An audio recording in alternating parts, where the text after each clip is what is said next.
لە یاریەکانی هەفتەی یەکەمی خولی پلە دووی کوردستان و لە کۆمەڵەی سێم جیهان لەسەر یاریگای دووەمی فرانسۆ هەریری میوانداری تەقتەقی کرد.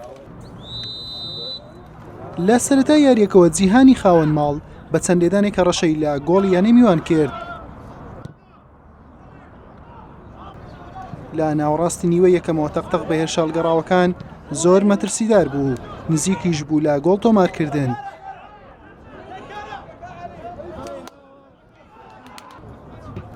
لە خولەکی 37 گۆڵپارێزی یانەی تەقتەق بە هەڵا گۆڵێکی لەسەر خۆیان تۆمار کرد و جیهان بە گۆڵی یەکەم پێشکەوت. لە نیوەی دووەم یاریەکە تەقتەق نیەتی گۆڵ یەکسانی هەبوو، بەڵام نەی دەتوانی لە گۆڵی نیلی پۆشەکان نزیک بێتەوە.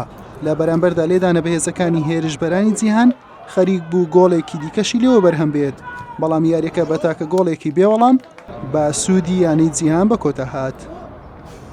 خۆی لە هەموو خولەکدا ئەوەل یاری زۆر زەحمەتە، ڕاستە لە یاریگەی خۆمانە ئێمە بە یارمەتیدانی سافی ڕاهێنەران و سافی ئیدارە بەڕاستی زۆر پشتگیریان کردین، توانیمان لە 16 لیاقی بەدەنیمان حازرکەین.